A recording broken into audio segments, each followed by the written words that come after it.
السلام علیکم۔ ملک میں انتہا پسندی کے خاتمے اور سیالکوٹ جیسے واقعات جیسے ہو رہے ہیں، ان کو روکنے کے لیے ایک قومی سوچ کی ضرورت ہے، قومی بیانیے کی ضرورت ہے، جس میں پاکستان کی تمام لیڈرشپ بھی اور تمام ادارے بھی یکسو ہو کر اس کے اوپر عمل درآمد کریں۔ صرف بیانات تک اگر بات رہی تو اے پی ایس کے بعد بھی ہم نے بہت سارے بیانات دیکھے تھے۔ نیشنل ایکشن پلان کے اوپر عمل درآمد شروع کے دنوں میں بڑے زور و شور سے شروع کیا، پھر ادھورا چھوڑ دیا، وہ جذبہ ہمارا ٹھنڈا پڑ گیا۔ لیکن اس قوم کو اگر بچانا ہے اور اس کو راستہ دکھانا ہے، روشنی دکھانی ہے، تو پھر ایک یکسوئی کے ساتھ چند سالوں کے لیے ایک پروگرام بنا کر اس کے اوپر عمل درآمد کرنا پڑے گا، تاکہ اس انتہا پسندانہ سوچ جو معاشرے میں اپنی مرضی زور سے، ڈنڈے کے زور سے مسلط کرنا چاہتی ہے، کسی کی جان بھی لے سکتی ہے، مذہب کا نام استعمال کرتے ہوئے وہ ذرا گریز بھی نہیں کرتے، رکتے بھی نہیں ہیں، ایک لمحے کی تاخیر بھی نہیں کرتے، کسی کے اوپر بھی کفر کا فتویٰ صادر کر کر اسی وقت اس کو مار کر، ثواب کو مار کر وہ جنت پہنچنے پہ یقین رکھتے ہیں۔ یہ ان کی سوچ ہے جو اسلام کی اصل روح کے بہت ساری چیزیں وہ منافی کرتے ہیں، اس کو بھی تعبیر یہی دیتے ہیں کہ جو بات وہ کہہ رہے ہیں وہ حق اور سچ ہے، جو دوسرا کہہ رہا ہے وہ جھوٹا، اس کی بات مان لی جائے، نہیں تو اس شخص کا وجود ہی مٹا دیا جائے گا۔ پرائم منسٹر نے بھی آج ایک تقریر کے اندر اس شخص کو شاباشی دی جس نے سری لنکن مینیجر کو بچانے کے لیے کوشش کی تھی، بہت اچھا کام کیا، باتیں بھی اچھی کیں، لیکن جب تک عملی طور پر کسی پروگرام کو لے کر آگے نہیں آئیں گے تب تک ان کا بیان آج ہی کے دن کے لیے میرے اخبار کی خبر تو بن سکتا ہے، اس سے زیادہ اس کی اہمیت نہیں ہے۔ عملی طور پر ایک پروگرام چاہیے اور اس کو انفورس کرنا پڑے گا، اس کے اوپر عمل کرنا پڑے گا، فوج کو، اداروں کو، عدلیہ کو، ہمیں، حکومت کو، ہر وہ شخص جو اس قوم کو انفلوئنس کر سکتا ہے اس بیانیے کو بنانے میں، اس کو اپنا کردار ادا کرنا پڑے گا۔ پرائم منسٹر نے آج کہا کیا، وہ آپ کو دکھاتے ہیں۔ میں نے یہ فیصلہ کیا کہ اب سے جنہوں نے بھی دین کو استعمال کیا اور خاص طور پہ رحمت للعالمین صلی اللہ علیہ وسلم ان کے نام پہ ظلم کیا، میں آج آپ کو یہاں اناؤنس کر رہا ہوں کہ ہم نے ان کو نہیں چھوڑنا، جب تک میں زندہ ہوں انشاءاللہ ایسے نہیں ہونے دیں گے آگے سے۔ یہ دعویٰ بہت اچھا ہے، لیکن عام طور پر دیکھا یہ گیا ہے کہ چند دن گزرتے ہیں تو ہم کسی اور کام کے پیچھے لگ جاتے ہیں، پہلی والی بات کو بھلا دیتے ہیں۔ مذہب کا استعمال سیاست کے لیے کرنا بہت ظلم ہے، اسی وجہ سے ہم اس کی وہ تعریف کرتے ہیں جو ہمیں سوٹ کرتی ہے۔ مختلف آپ دیکھیں سیکٹیرین ایشوز کے اندر جو فسادات ہوتے ہیں، اس میں مسلمانوں کے اندر بنی ہوئی یہ تفریق ہے، جس کو ہر گروپ یہ کہتا ہے کہ اس کی وہ جو تعریف ہے اس مذہب کے اس حصے کی وہ درست ہے، جو دوسرا فرقہ کر رہا ہے وہ غلط ہے۔ یہی وہ بنیاد بنتی ہے جس سے ایک فرقہ دوسرے کے بالکل جان کا خون کا پیاسا بن جاتا ہے اور ملک کے اندر فساد والی کیفیت پیدا ہو جاتی ہے۔ فساد سے منع فرمایا گیا ہے، لیکن وہی گروپ جنہوں نے اسلام کا اپنے آپ کو ٹھیکیدار سمجھا ہوا ہے، وہی وہ فساد پھیلانے میں حصہ دار بنے ہوتے ہیں، لیکن کہتے یہی ہیں، یہ قرآن پاک کے الفاظ ہیں یہ، کہ وہ اللہ کی زمین پر فساد پھیلا رہے ہوتے ہیں، لیکن کہتے ہیں نہیں ہم تو صلح جو ہیں، ہم تو صلح کروانے والے ہیں۔ لیکن اس کا حل ایک حکومت دے سکتی ہے، ایگزیکٹو دے سکتی ہے، جس میں تمام اسٹیٹ کے جو آرگنز ہیں، جو ادارے ہیں، وہ اس کے ساتھ حصے دار ہوں اور اس کو سپورٹ کرے، توانا کرے اس بیانیے کو۔ ہم نے مفتی تقی عثمانی صاحب سے کچھ سوالات کیے، بہت بڑا ان کا مرتبہ ہے اور ان کی کہی ہوئی بات کو بہت لوگ دھیان سے سنتے بھی ہیں، تو ان سے ہم نے پہلے تو سیالکوٹ والے واقعے کے اوپر جانا کہ ان کا رد عمل کیا ہے۔ تو مفتی صاحب آپ کا بہت شکریہ، آپ ہمارے ساتھ شامل ہو رہے ہیں۔ سب سے پہلے تو سیالکوٹ واقعے کے اوپر اپنا رد عمل دے دیجیے۔ میں اپنا رد عمل سب سے پہلے تو میں نے ٹویٹ کے ذریعے کیا تھا اور پھر ایک دو چینلوں پر بھی بات کی ہے۔ واقعہ یہ ہے کہ اس واقعے نے دل کو بہت بے چین کیا، اور ایک تو اس وجہ سے کہ ایک باقی ناحق قتل ہوا، دوسرا یہ کہ بے دردی سے ہوا، اور تیسرا یہ کہ اس نے اسلام اور مسلمانوں اور ہمارے ملک کی پوری ملت کی ایک بہت ہی بھونڈی تصویر پیش کی۔ تو اس وجہ سے اس کا غم، اس کا کرب بہت زیادہ، اور ساتھ ہی یہ بھی کہ اس کے نتیجے میں ہمارے ملک کی، ملت کی، اسلام کی بدنامی کا بھی بہت صدمہ ہوا۔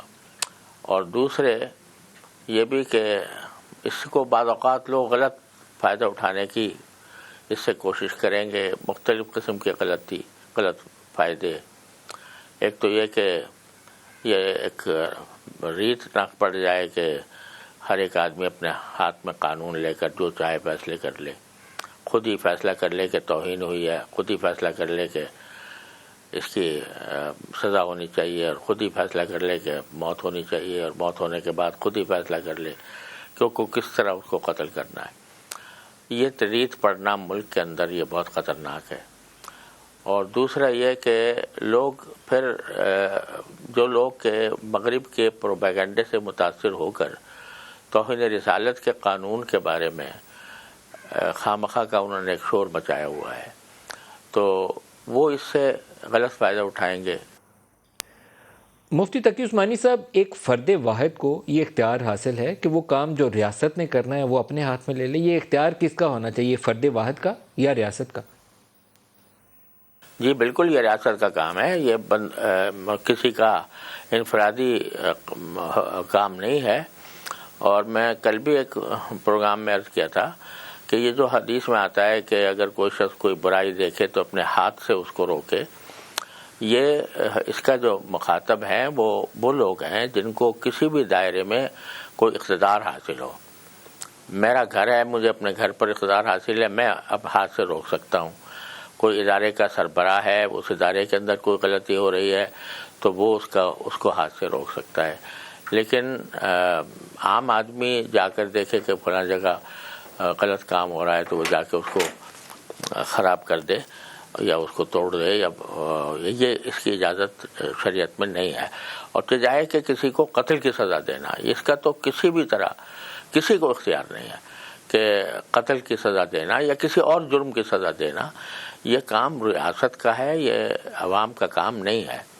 اور اگر اس طرح ہر ایک کو یہ موقع دے دیا جائے اور یہ کہا جائے کہ بھئی تم خود فیصلہ کرو اور خود ہی سزا دے دیا کرو، تو یہ تو ایک انارکی پھیلانے والی بات ہے، اور اسلام کبھی بھی اس کو اجازت نہیں دیتا. مفتی صاحب، ایک عدم برداشت کا رویہ جو ہے وہ لگتا ہے کہ ہمارے اوپر حاوی ہوتا جا رہا ہے. ہم ایک سے دوسرے انسان کا جو حق ہے اس کو دینے پہ تیار نہیں ہے. اسلام میں حقوق العباد کے اوپر کتنا زور ہے؟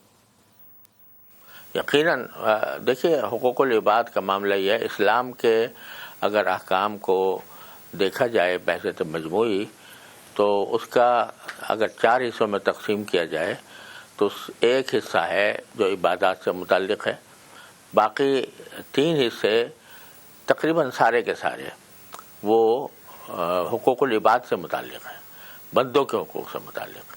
اور بندوں میں مسلمان بھی آتے ہیں، غیر مسلم بھی آتے ہیں. جو اللہ تعالیٰ نے ذمہ لیا ہے ان کا، کہ جو مسلمان ریاست میں غیر مسلم رہتے ہیں ان کی جان، مال، آبرو، ان تینوں کا اللہ تعالیٰ نے ذمہ لیا ہے. تو اگر کوئی شخص ان میں سے کسی حق کو بھی پامال کرے گا تو جنت کی خوشبو بھی نہیں سونگھے گا. یہ الفاظ ہیں حدیث کے. تو اس وجہ سے حقوق العباد میں ساری چیزیں آ جاتی ہیں. میں نے بتلایا 3/4 حصہ جو ہے اسلام کے احکام کا حقوق العباد سے متعلق ہے. اور حقوق العباد میں زیادہ سنگینی اس وجہ سے بھی آتی ہے کہ اگر کوئی شخص حقوق اللہ کی خدا نہ کرے خلاف ورزی کرتا ہے تو اگر کسی وقت اس کو پشیمانی ہو تو وہ اللہ تعالیٰ کے حضور تنہائی میں بیٹھ کر بھی اگر توبہ کر لے اور اللہ تعالیٰ سے سچے دل سے معافی مانگ لے تو اللہ تعالیٰ معاف کر دیتے ہیں. لیکن اگر کسی بندے کا حق پامال کیا ہے تو جب تک وہ حق یا تو ادا نہ کر دے یا حق کو وہ صاحب حق اس کو معاف نہ کر دے، اس وقت تک اس کی توبہ بھی قبول نہیں ہوتی. اس لیے کسی مسلمان ہو، کوئی غیر مسلم ہو، بندے کا حق پامال کرنا یہ بہت ہی زیادہ سنگین گناہ ہے. تقی صاحب، جو ایک عام طور پر دیکھنے میں آیا ہے کہ جو اس طرح کے جبر اور زیادتی کے واقعات میں لوگ ملوث ہیں وہ اپنے اوپر ایک مذہب کا لبادہ بھی اوڑھ لیتے ہیں، پریزنٹ یہی کرتے ہیں خود کو کہ وہ سب سے بڑے سچے عاشق وہی ہیں، لیکن عملی طور پر دیکھا جائے تو ان کی زندگی کے اندر اس کی ریفلیکشن نظر نہیں آتی. تو ایسے لوگوں کے لیے یا ایسے شخص کے لیے کیا حکم؟ کوئی شخص مذہب کا لبادہ اوڑھے یا نہ اوڑھے، جو حکم ہے شریعت کا وہ تو اپنی جگہ برقرار ہے. اور وہ یہ ہے کہ کسی بھی بندے کے حق کو پامال کرنا، چاہے کوئی شخص اس کے لیے مذہب کا لبادہ اوڑھے تو وہ تو اور زیادہ خطرناک بات ہے کہ غلط کام مذہب کی طرف منسوب کر رہا ہے. تو یہ ہے. باقی اصل میں ایک اس میں تھوڑا سا عنصر یہ بھی ہے کہ جو ہمارے ہاں توہین رسالت کا قانون ہے یا توہین مذہب کا ہے، تو اس قانون کو ایسا لگتا ہے کہ بہت سے حلقوں نے سنجیدہ نہیں لیا. ایک جو بالکل ہی کہنا چاہیے مغربی تصورات سے مروب لوگ ہیں تو وہ یہ سمجھتے ہیں کہ یہ قانونی معاذ اللہ غلط ہے، اور اس کی وجہ سے ان کے ذہن میں یہ بات ہے کہ یہ قانون جو ہے لوگوں کے دلوں میں کوئی ایسے جذبے پیدا کر رہا ہے کہ وہ خود اب قانون ہاتھ میں لے کر ایسے آدمی کا قلع قمع کر دیں. اور دوسری طرف اس دباؤ کے نتیجے میں یہ بھی ہوتا رہا ہے پیچھے کہ اس کو حتی الامکان یہ کوششیں کی گئی ہیں کہ کسی طرح ہم اگر ہمارے ہاں کسی کو جو واقعتاً توہین رسالت کا مرتکب ہے، جس کے بارے میں توہین رسالت بالکل روز روشن کی طرح واضح ہو گئی ہے، اگر اس کے بعد بھی اس کو سزا نہ ہو اور پھر یہ تصور یہ کہ بھئی اگر سزا ہو جائے گی تو ہمارے مغربی دنیا ہمیں کیا کہے گی، تو یہ ایک جو مروبیت اور ذہنی غلامی کا ایک تصور ہے یہ بھی نکلنا چاہیے. اور دوسری طرف عوام کو یہ سمجھنا چاہیے، ان کی تربیت کرنی چاہیے کہ کسی طرح ان کے دل میں یہ بات بٹھائی جائے کہ بھئی ریاست کا جو کام ہے وہ آپ اپنے ہاتھ میں نہ لیں اور خود ہی فیصلے نہ کریں، بلکہ اب یہ کہ باقی کوئی توہین رسالت ہوئی ہے یا نہیں ہوئی ہے، یہ تو ایک واقعے کا سوال ہے. اس واقعے کا سوال کی تحقیق کون کر سکتا ہے سوائے عدالت کے؟ تو اس واسطے ہمیں خود سے کوئی اقدام کرنے کا سوال نہیں پیدا ہوتا، واقعے کی تحقیق ہونی چاہیے.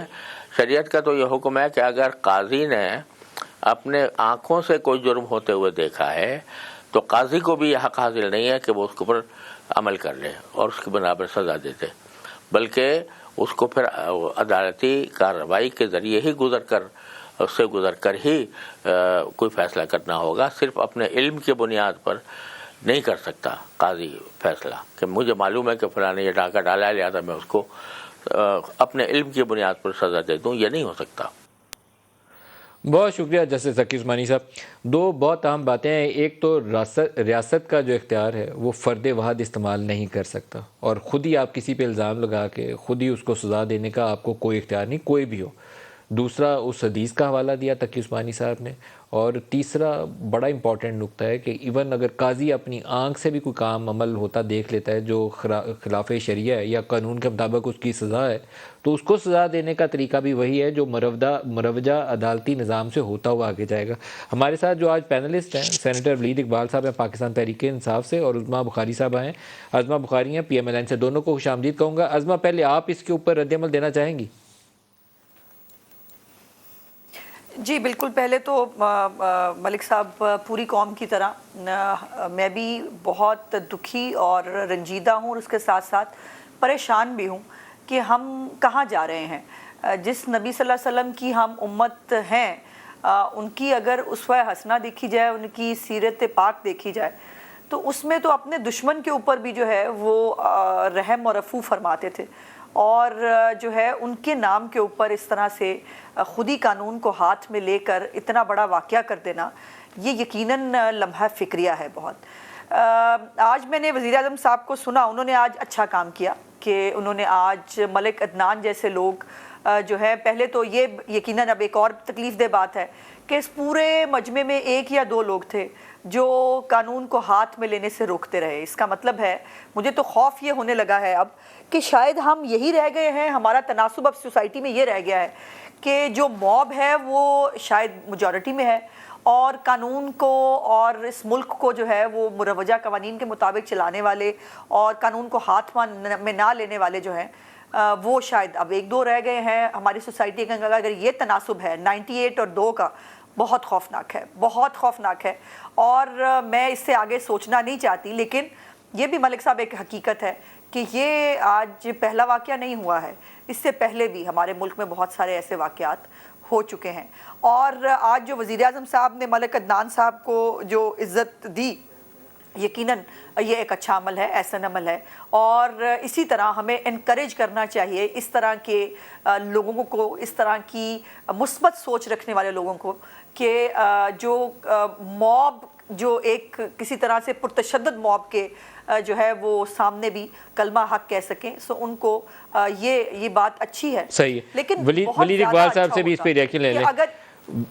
ولید صاحب، یہ سیالکوٹ جیسے واقعات اور وہ واقعات جو آج آپ نے اخبارات میں دیکھے ہوں گے، چینلز رپورٹ کر رہے ہیں، کئی خواتین کے ساتھ ظلم زیادتی ہو رہی ہے، کئی ان کے کپڑے پھاڑے جا رہے ہیں، یہ کوئی اسلامی معاشرے کی جھلک نظر نہیں آتی اس کے اندر؟ ہمارے اندر کچھ ایسے پرتشدد بھی ہمارے رجحانات ہیں اور کچھ جاہلانہ جو رواج اور طریقہ کار ہے وہ بھی ہمارے اوپر بہت حاوی ہوتا جا رہا ہے. کیا کرنا چاہیے؟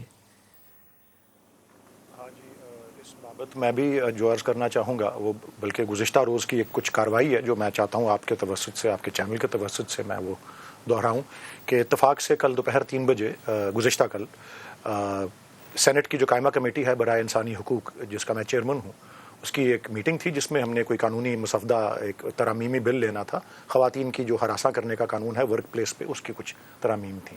لیکن اس میٹنگ کی جو کارروائی تھی اور اس کا جو ایجنڈا کو ٹیک اپ کرنے سے پہلے سب سے تو اول میں نے تجویز کیا اور کمیٹی نے اس پہ عمل کیا کہ یا اس کی تائید کی کہ ہم نے 1 منٹ کی خاموشی اختیار کی اعزاز میں ان شخص کی جو سری لنکا کے جو شہری ہیں جن کا یہ بہیمانہ قتل ہوا. پھر اس کے بعد متفقہ طور پہ ایک قرارداد بھی کمیٹی نے منظور کی، وہ میں نے ہی ڈرافٹ کی تھی، اور اس میں کچھ کریکشنز کر کے، جس میں بہت گہرے رنج و غم کا اظہار کیا گیا اس بہیمانہ قتل پہ. دوسرا، افسوس کا اور کانڈولنسز کا اظہار کیا گیا فیملی کی اس شری لنکن شہری کے جو پریانتھا کمارا ہیں. اور نہ صرف یہ بلکہ حکومت سری لنکا اور سری لنکا کے عوام کے ساتھ بھی جو ہے کانڈولنسز کا اور اظہار افسوس کیا گیا. اور تیسرا کہ ریاست کے تمام اداروں سے یہ کال اپان کیا گیا، ان کو کہا گیا، ان سے درخواست کی گئی کہ یہ جو اس بہیمانہ قتل میں جو ملوث افراد ہیں ان کو نہ صرف کیفر کردار تک پہنچایا جائے بلکہ ریاست جو ہے خود بھی سول سرچنگ کرے، اپنے گریبان میں جھانکے اور مثبت اقدامات لے کہ اس طرح کی ہم جو ہے عدم برداشت اور اس قسم کی جو ڈسینٹ ہے انٹو یہ آپ جسے کہتے ہیں ریڈیکلائزیشن اور انٹالرنس جو ہے، اس سے اپنے معاشرے کو بچانے کی جو ہے وہ اقدامات لیں. تو یہ قرارداد بھی اور یہ تمام کارروائی سری لنکا کے سفیر کو بھی بھیجی گئی ہے، وزارت خارجہ کو بھی اور وزارت انسانی حقوق کو بھی. اور جہاں تک یہ آپ کہہ رہے ہیں کہ یہ خواتین کے ساتھ جو جرائم ہوتے ہیں، جینڈر بیسڈ وائلنس جو ہے، اس پہ بھی بہت سی باتیں ہو چکی ہوئی ہیں. مینار پاکستان پہ واقعہ ہوا، وہ نور مقدم والا کیس ہوا، اور اس پہ میں ایک بات اہم جو ہے ضرور کرنا چاہوں گا آخری، وہ یہ ہے کہ جی قانون کی سزا سخت کتنی ہے یہ قانون کو یہ نہیں روکتی جرم کو روکتی ہے سزا. یہ امر کے سزا یقینی ہوگی اگر ایک جو جرم کا مرتکب ہے اس کو اس بات کا جو ہے یقین ہو کہ قانون اس کا تعاقب کرے گا، قانون اس کو کٹہرے میں لائے گا اور قانون جو ہے اسے کیفر کردار تک پہنچائے گا. تو یہ چیز جو ہے یہ اصل میں جرم کا جو ہے انسداد کرتی ہے اور تدارک کرتی ہے. اور اس میں یہ تمام باتیں بالکل صحیح کہہ رہے ہیں.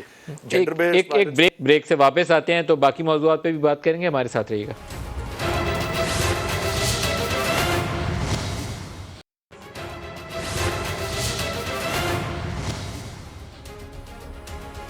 پروگرام میں دوبارہ خوش آمدید کہتے ہیں. رانا شمیم ایفیڈیوٹ کا معاملہ جس میں انہوں نے جسٹس ثاقب نثار کے اوپر الزامات عائد کیے، وہ آج اسلام آباد ہائی کورٹ کے سامنے دوبارہ آیا.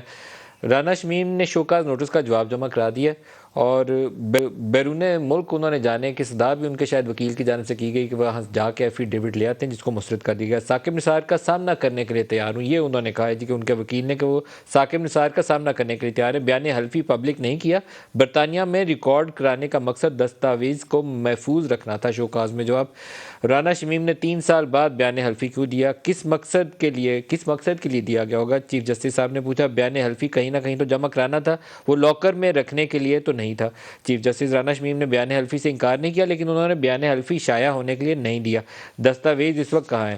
یہ عدالت نے پوچھا. بیان حلفی درخواست گزار کے نواسے کے پاس ہے جو انڈر گراؤنڈ ہے، اسے ہراساں کیا جا رہا ہے، یہ الزام عائد کیا گیا رانا شمیم کے وکیل کی جانب سے. کیس میں آگے بڑھنے کے لیے ضروری ہے کہ اصل بیان حلفی پیش کیا جائے. عدالت رانا شمیم کو لندن جانے کی اجازت دی جائے تاکہ وہ اصل بیان حلفی لے آئیں. یہ ان کے وکیل صاحب نے صدا کی. رانا شمیم بیرون ملک نہیں جا سکتے. اگر رانا شمیم نے بیان حلفی کسی اور مقصد کے لیے بنایا تو اس کے سخت نتائج ہوں گے. پیر تک اصل بیان حلفی جمع نہیں کروایا تو فرد جرم عائد کی جائے گی. ابھی خبر یہ چل رہی ہے کہ ان کا نام ایگزول لسٹ میں ڈالنے کے لیے کارروائی کا آغاز ہو رہا ہے. کنفرمیشن آ جاتی ہے تو ابھی آپ کو اس کی تفصیل بھی بتاتے ہیں. اپنے پینلسٹ کے پاس دوبارہ جاتے ہیں. ازمہ بخاری, اس ایفیڈیوٹ کی کیا کہانی ہے, کیا مقصد ہو سکتا ہے اور کیا نتائج مرتب ہو سکتے ہیں؟ دیکھیے, یہ تو رانا شمیم صاحب ہی بہتر بتا سکتے ہیں. جو کہانی ابھی تک ہمیں پتہ چلی ہے وہ یہی ہے کہ یہ معلومات ان تک موجود تھیں اور وہ اپنی جو ان کی وائف کا انتقال ہوا ہے, یہ ان کی خواہش تھی کہ یہ اہم بات ہے پاکستان کی سیاست کے لیے بھی اور ملکی حالات کے حوالے سے بھی. سو اس کو جو ہے وہ پبلک کے سامنے آنا چاہیے.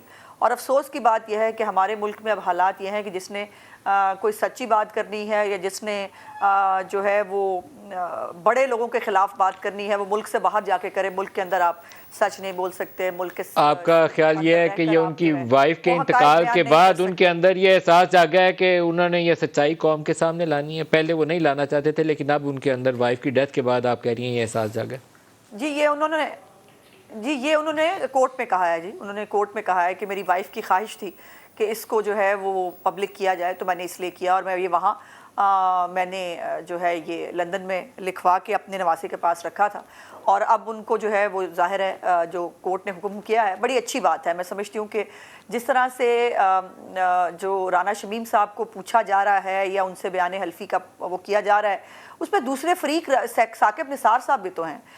میری خواہش ہے اور میں سمجھتی ہوں کہ صرف میری خواہش کی بات نہیں ہے, قانون کا تقاضا بھی یہ ہے کہ ان سے بھی پوچھا جائے, ان سے بھی جواب لیا جائے کہ یہ جو ایک ایفیڈیوٹ اس کو انہوں نے اون کر لیا ہے. جب ایفیڈیوٹ اون کر لیا ہے تو پھر اس کے بعد ان کے اندر جس ثاقب نثار صاحب کا نام ہے ان کو بھی ایک نوٹس جانا چاہیے, ان سے بھی پوچھا جانا چاہیے کہ کیا ہوا. اور پھر یہ ہے کہ اس کو اگر آپ کورابوریٹ کریں, ایک منٹ میں صرف بات پوری کر لوں, اگر اس کو آپ کورابوریٹ کریں جو آڈیو آئی ہے اس کے ساتھ تو یہ بہت سارے تانا بانا, یہ ایک پکچر کمپلیٹ ہوتی ہے. شروع کریں آپ یہ ارشد ملک کی جو ہے ویڈیو کے ساتھ کہ مجھے بلیک میل کیا گیا, پھر آپ آ جائیں شوکت صدیقی صاحب کا بائی دا وے آج بہت عرصے بعد ان کا کیس جو ہے وہ دوبارہ ٹیک اپ ہوا ہے سپریم کورٹ کے اندر. اس کے بعد آپ آ جائیے یہ جو بشیر میمن صاحب کے اوپر, اس کے بعد آپ آ جائیے یہ ایفیڈیوٹ کے اوپر, اور اینڈ پہ ثاقب نثار کے. یہ سارے ڈاٹس ملائیں تو ملک صاحب بڑی کلیئرلی اس ملک کے اندر احتساب کے نام پہ جو تماشا ہوا وہ, اور نواز شریف صاحب کو راہ سے ہٹانے کے لیے کیسی ایک بڑی گیم پلان جو ہے وہ تیار کی گئی. اسلام آباد ہائی کورٹ کے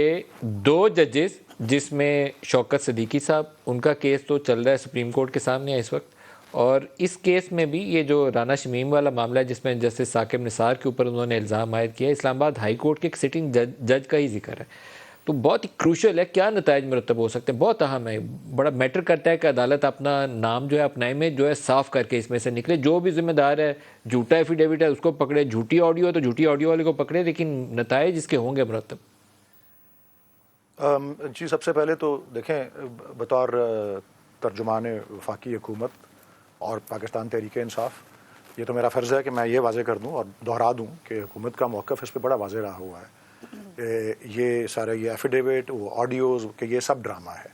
اور اس کی ایک وجہ بنیادی یہی ہے کہ اس کی اگر آپ ٹائمنگ دیکھیں, خاص طور پہ جب یہ مریم نواز صاحبہ یہ عدالت میں یا نیب کورٹ میں یا جہاں بھی کہیں منی ٹریل کی کوئی بات آنے کا معاملہ آتا ہے, یہ وہ جس طرح بچہ نہیں کس کے ہاتھ میں آئس کریم کوئی ہوتی ہے تو اس کو کوئی دوسرا آ کے بچہ کہتا ہے وہ دیکھو چیل جا رہی ہے, اور وہ چیل کو دیکھنے لگ پڑتا ہے, وہ جھوٹا مار کے آئس کریم لے جاتا ہے. اس کو انگریزی میں کہتے ہیں کریٹنگ اے ڈائیورژن. یہ ڈائیورژن کریٹ کر دیتے ہیں.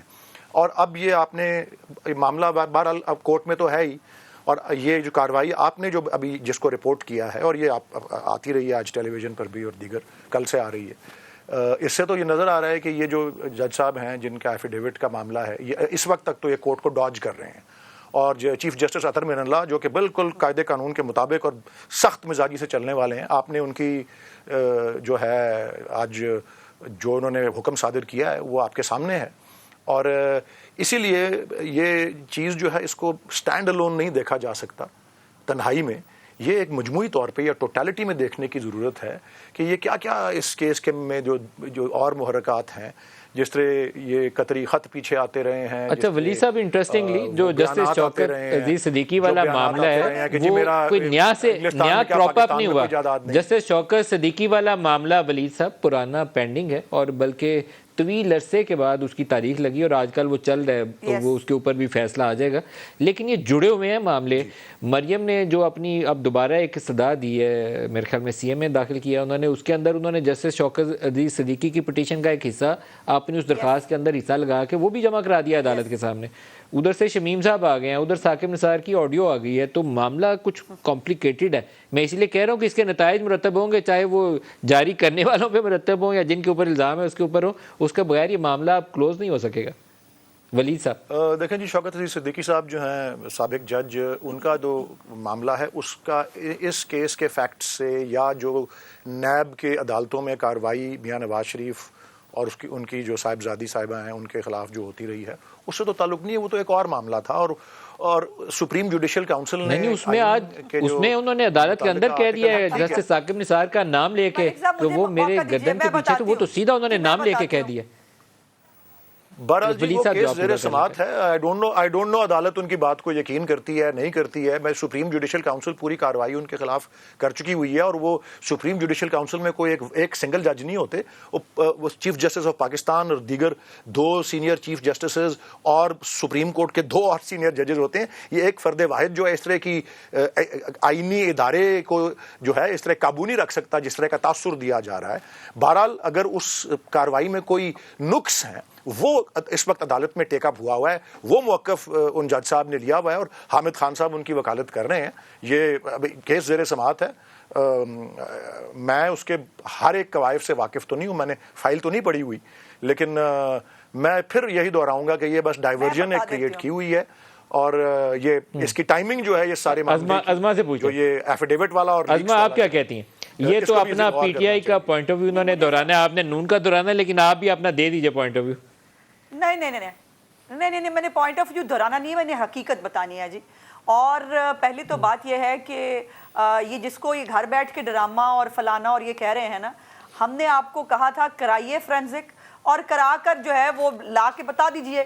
بائی دا وے یہ جو آڈیو ہے یہ امریکن ایک کمپنی سے فرینزک ہو کے آئی ہے, اور وہ جس نے کیا ہے وہ اس کی پر گواہی دینے کے لیے تیار ہے, نمبر 1. سو یہ گھر بیٹھ کے بنی گالا میں آپ فیصلہ کر لیں. وہ جیسے ارشد ملک کی ویڈیو پر انہوں نے جو ہے انہوں نے کہا فورینزک کرائیں گے, اور وہ کرایا, جب کرانے کے بعد پتہ چلا کہ ویڈیو اصلی ہے پھر خاموش ہو گئے, اس میں مٹی ڈال دی.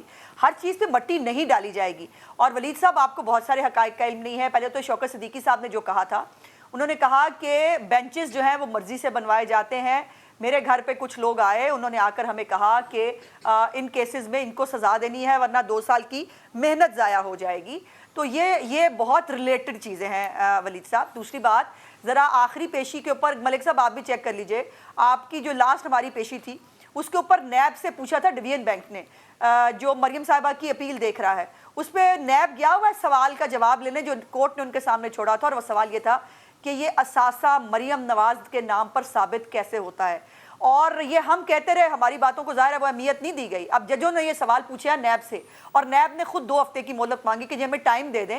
انہوں نے کہا پہلے ثابت تو کرو کہ یہ اثاثہ جو ہے یہ مریم نواز کا تھا, اس کے بعد منی ٹرین دینے کی کمال کی بات ہے. یہ اپنے حقائق جس جج کا نام لے کے رانا شمیم نے جس جج کا نام لے کے یہ کہا تھا کہ ثاقب نثار صاحب نے ان کو فون کیا, انہی جج صاحب نے اتنا بڑا سوال اٹھایا جس سے آپ کے پوائنٹ آف ویو کو, آپ کے آرگومنٹ کو تقویت ملتی ہے کہ 2018 میں ملکیت کس کے پاس تھی, آپ کیسے ثابت کرتے ہیں.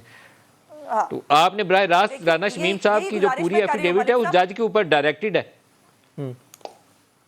جی نہیں دیکھیے, نہیں وہ ثاقب نثار کے اوپر ہے. اب ثاقب نثار نے کسی جج کو یہ کہا, اس جج نے مانا یا نہ مانا یہ تو کہیں ایفیڈیوٹ میں نہیں ہے, اور یہ جج نے جو ہے وہ اپنے کانشیس کے مطابق عمل کیا. یہ تو عمال بتایا کرتے ہیں نا ثاقب نثار صاحب نے بہت کچھ کہا. وہ جج صاحب اس تاریخ میں اس بینچ کا حصہ بھی نہیں تھے. وہ 15 جولائی کا جب حوالہ دیا جاتا ہے اس وقت تک وہ جج صاحب اس بینچ کا حصہ نہیں تھے. ثاقب نثار صاحب اپنی پوری ایفرٹ کر رہے تھے. ثاقب نثار صاحب نیا پاکستان بنانے کی جدوجہد میں شامل تھے. وہ ان کے حلقوں میں جا کے کیمپین بھی کر رہے تھے, وہ ان کے پارٹی فنکشنز بھی اٹینڈ کر رہے تھے, وہ ڈیم کے لیے پیسہ بھی اکٹھا کر رہے تھے. بائی دا وے وہ ڈیم کے لیے جو ہمیں پھول بنایا گیا اس کا آج تک پیسے کا پتہ نہیں چلا, وہ پیسہ کہاں گیا, وہ کیسے کیا گیا. اور عمران خان صاحب نے خود کہا ثاقب نثار کے بیٹھے ہوئے ایک فنکشن میں, انہوں نے کہا آپ کی فیصلوں کی وجہ سے نیا پاکستان بنا ہے. اور ثاقب نثار کی بھی تو ایک اور ویڈیو کا بھی فیصلہ ہونا ہے جو کورٹ کے اندر بنی ہوئی ہے, جس میں وہ کہہ رہے ہیں 4 4-5 MP MN ہے تو میں ویسے ہی نااہل کر دوں گا نون لیگ کے. ثاقب نثار صاحب کا کوئی ایک احسان نہیں ہے جو ہے ہماری جماعت کے اوپر, اور یہ ہماری جماعت کی بات نہیں ہے, یہ عدلیہ کے اوپر کویسچن مارک اٹھایا. اور میں عطر من اللہ صاحب سے, جن کا ایک بڑا نام ہے, جنہوں نے وکلا تحریک کے اندر بھی ایک مین رول پلے کیا تھا, میں ان سے گزارش کرنا چاہتی ہوں کہ شوکت صدیقی بھی آپ ہی کے اسلام آباد ہائی کورٹ کے جج تھے, وہ اپنے لیے آج بھی انصاف مانگ رہے ہیں. خدارہ ان کی طرف بھی دیکھ لیجئے, ان کی بات بھی سن لیا ہوتی اگر ٹائم پہ, تو شاید حالات اتنے نہ بگڑتے اور یہ نہ ہوتا. لیکن تاریخ بڑی بے رحم ہوتی ہے ملک صاحب. بھٹو کے جو ہے وہ پھانسی چڑھنے کے بعد پتہ چل گیا تھا, پھر بولا, لوگوں نے بولا کہ کیسے فیصلہ ہوا, کیا کرایا گیا. یہ فیصلہ جو نواز شریف کی جو یہ فیصلہ ہے, اس کے اوپر بھی بہت سارے لوگ بول رہے ہیں, آج مانا جائے یا نہ مانا جائے, تاریخ میں اس فیصلے کو کس نظر سے دیکھنا ہے. اور میرا تو ایمان ہے, میں سمجھتی ہوں, میں خود تک قانون کی طالب علم ہوں, میں نہیں سمجھتی کہ اتنے برے دن آ گئے ہیں پاکستان کے اوپر کہ اس طرح کے فیصلے جو ہیں ان کو ریٹین کیا جا سکتا ہے, یا اس طرح کے فیصلے کو کبھی ایک بریک لے لیں. بہرحال یہ عدالت کے سامنے کیس ہے, عدالت ہی فیصلہ کر سکتی, میں اور آپ تو نہیں کر سکیں گے. ایک بریک لے لیں, بریک سے واپسی کے اوپر ایک اور بڑا اہم ایشو ہے EVM کا, اس کے اوپر ولید صاحب سے رائے لیتے ہیں. ہمارے ساتھ رہیے گا.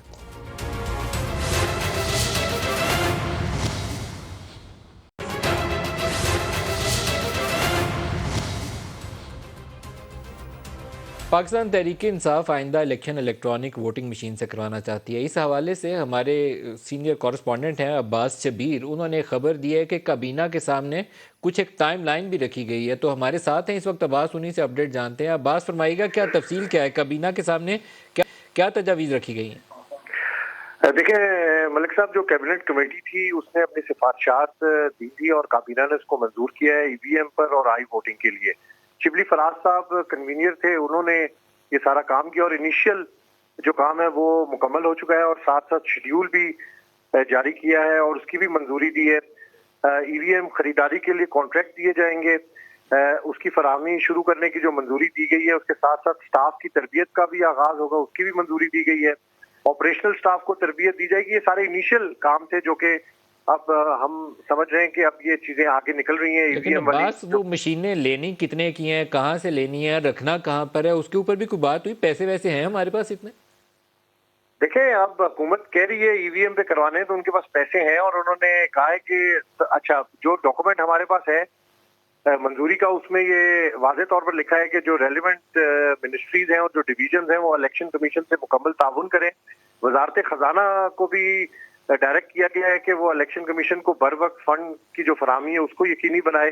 ساتھ ساتھ جو پلاننگ منسٹری ہے وہ بھی EVM کے لیے ویئر ہاؤسز کے لیے H8 میں جگہ دے گی. تو یہ انیشیل کام جو ہے وہ شروع ہو چکا ہے. آئی ووٹنگ کے لیے وزارت خارجہ اور EVM کے لیے وزارت اطلاعات کو یہ بھی کہا گیا ہے, ڈائریکشن دی گئی ہے کہ وہ اس پر مہم چلائیں, اویئرنیس کمپین شروع کریں اور ساتھ ساتھ ای ووٹنگ کے لیے نادرا کو 4 ماہ میں سسٹم بھی اپ گریڈ کرنے کی ہدایت کی گئی ہے. اور وزارت ہاؤسنگ کو یہ کہا گیا ہے کہ H8 میں جو ڈیٹا سٹوریج ہے اس کے لیے ایک جلدی بلڈنگ بنائیں.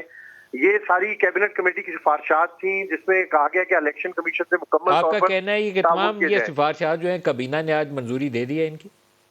جی بالکل, اس کی منظوری ہو گئی ہے. کیبنٹ کمیٹی کی جو سفارشات تھیں, شیڈیول بھی جاری کیا ہے کہ کیا کیا کب ہوگا, ٹینڈرز ہوں گے, اس میں کانٹریکٹ دیے جائیں گے. عباس, بہت شکریہ آپ ہمارے ساتھ رہے. ولید اقبال صاحب, اس میں سب سے بڑا ایک کویسچن یہ ہے کہ مشین کے سپیکس کیا ہوں گے, کہاں سے بنی ہوگی اور اس کے لیے کتنے وسائل درکار ہیں. یہ شارٹیسٹ پاسبل ٹائم میں آپ نے یہ ساری چیزیں طے کرنی ہے 3-4 ماہ کے اندر. کیا فنڈنگ ارینج کر لی گئی ہے؟ پہلے سب سے بڑا سوال یہی ہے. جی, یہ جو تمام تفصیلات ابھی آپ کے کالیگ دے رہے تھے, میں کیونکہ یہ کوئی کیبنٹ کا فیصلہ ہے یا جس طرح بھی ہوا ہے میں اس سے واقف نہیں ہوں, اور ویسے بھی مجھے جو آج کے پروگرام کی تیاری کے لیے موضوعات بتائے گئے تھے ان میں سے یہ نہیں تھا. لیکن میں یہ ضرور عرض کر دوں کہ اس کا ظاہر ہے یہ جو طریقہ کار اور قانون سازی ہے وہ تو گورنمنٹ اور ظاہر میجورٹی پارٹی جو پارلیمنٹ میں اس کا کام تھا جو کر دیا گیا ہے, اور پھر فنڈز ایلوکیشن بھی گورنمنٹ کا کام ہے, وہ بھی ہو جائے گی. لیکن اس سے آگے کا جو کام ہے وہ الیکشن کمیشن آف پاکستان کا ہے. جو آپ کہہ رہے ہیں نا مشین کی سپیکس کیا ہوں گی, وہ کہاں سے لی جائیں گی, کہاں پہ بنے گی, اس کے لیے میرا اپنا جو اندازہ ہے وہ یہی ہے کہ پورا ایک پروسیس ہوگا ٹینڈرنگ کا. یہ پبلک پروکیورمنٹ کے زمرے میں آتا ہے, تو ان کے قواعد و ضوابط کے مطابق ٹینڈر تو تب کریں گے کہ پہلے ہم اس کی اسپیسیفکیشنز کے اوپر تفصیل طے کر لیں کہ یہ اس طرح کی مشین چاہیے, ٹیمپر بھی نہ ہو سکے, ڈیٹا بھی محفوظ رہے, کوئی ووٹ 2 کو 220 کر سکے. یہ چیزیں تو پہلے ہمیں طے کرنی ہے, پھر آگے چلیں گے. جی جی جی میرے خیال میں یہ الیکشن کمیشن کے اس میں زمرے میں آتا ہے، کیونکہ جو قانون سازی کر دی گئی ہے اس میں تو محض الیکٹرانک ووٹنگ مشینز کا استعمال جو ہے اگلے الیکشن کے اندر وہ کرنے کا جو ہے پابند کیا گیا ہے، تو اس کے سارے ازما سے پوچھتے ہیں، ازما آپ کی جماعت کے کافی اس کے اوپر تحفظات رہے ہیں کہ ای وی ایمز آئیں گی تو الیکشن شاید ایک بٹن دبا کے چوری ہو جائے گا، وہ تحفظات دور ہوئے ہیں یا نہیں ہوئے آپ کے؟ نہیں، کیسے ہو جائیں گے تحفظات؟ گھر بیٹھ کے تو دور نہیں ہو سکتے ہیں نا ملک صاحب۔ پارلیمنٹ کو بلڈوز کیا، پہلے پارلیمنٹ میں جب جوائنٹ سیشن شروع ہوا اناؤنسمنٹ ہوئی، باقاعدہ اسپیکر نے کہا، بابر اعوان صاحب نے موو کیا کہ جی اس کو پینڈ کر دیں، اس کے اوپر ہم بات چیت کریں گے اور اس کے بعد ہم اس کو آگے لے کے چلیں گے۔ پھر اچانک سے سب کچھ بلڈوز کر کے اس کو پاس کر لیا گیا۔ الیکشن کمیشن نے ابھی تک اپنی 3 ٹیکنیکل کمیٹیز بنائی ہوئی ہیں، وہ 3 ٹیکنیکل کمیٹیز کی رپورٹ ابھی نہیں آئی، لیکن کیبنٹ کو اتنی جلدی ہے، انہوں نے فٹافٹ جو ہے وہ ای وی ایم یہ بھی ہو جائے گی۔ ای وی ایم کیوں مرے چلے جا رہے ہیں یہ ای وی ایم کے لیے؟ چونکہ یہ آر ٹی ایس کی قسط نمبر 2 ہے، تو معاف کیجیے گا اگر اس حکومت کو آرام سے اور پیار کی بات سمجھ نہیں آتی تو پھر دوسرا ماڈل اس ملک میں آپ دیکھ چکے ہیں جہاں پر ریاست گھٹنے ٹیکتی ہے، پھر سب کچھ کرنے کے لیے ہم اس دفعہ کا الیکشن کسی صورت ملک صاحب چوری نہیں ہونے دیں گے۔ یہ عمران خان کے گھر کا الیکشن نہیں ہے کہ اپنی مرضی سے وہ الیکشن کرا لیں گے۔ بار بار ابھی بھی ولید اقبال صاحب نے کہا الیکشن کمیشن نے طے کرنا ہے، تو الیکشن کمیشن کی رپورٹ آنے سے پہلے کیا قیامت آئی ہوئی ہے ان کو کہ خود ہی بیٹھ کر سارے فیصلے کیے چلے جا رہے ہیں۔ ان کی نالج کا اندازہ لگائیے کہ وہ ملک جو ٹیکنالوجی میں پاکستان سے کہیں آگے ہیں، جرمنی جیسا ملک جس کے بارے میں عمران خان کو خود پتا نہیں تھا کہ وہاں پر ای وی ایم استعمال نہیں ہوتے، انہوں نے کہا دیکھیں جرمنی کا الیکشن ہونے جا رہا ہے وہاں پہ ای وی ایم استعمال ہوگی، ان کو یہ نہیں پتا کہ وہاں پہ ای وی ایم کو جو ہے وہ ریجیکٹ کر چکے ہیں۔ ٹیکنالوجی استعمال کرنے والے ملک جو ہیں وہ ای وی ایم کو جو ہے وہ چھوڑ رہے ہیں، اور ہمارے ملک میں جہاں سب کچھ ہو جاتا ہے، پارٹیاں بھی بن جاتی ہیں، لوگ بھی چینج ہو جاتے ہیں، ٹکٹس بھی واپس ہو جاتی ہیں، آر ٹی ایس بھی بند ہو جاتے ہیں، وہاں ای وی ایم لے کے آئیں گے یہ، اور ان کا خیال ہے کہ ہم اچھے بچوں کی طرح میرے پاس پروگرام کا وقت ختم ہو رہا ہے، اس کے اوپر شاید سب سے مناسب فورم جو میرے خیال ڈسکشن کا ہے یا تو وہ ہاؤس کی کمیٹیز ہیں تو یا پارلیمنٹ کا فلور ہے، جہاں ایک اکراس دی پارٹی لائن بحث بھی ہونی چاہیے اور اس کے اوپر ایک منظوری کا یا جو بھی تحفظات ہے اس کو دور کرنے کا پروسیس جو ہے اس کو بھی آگے بڑھانا چاہیے۔ ولید اقبال صاحب، ازما بخاری صاحبہ، آپ دونوں کا بہت شکریہ، آج کے لیے اتنا ہی اجازت دیجیے، اللہ حافظ۔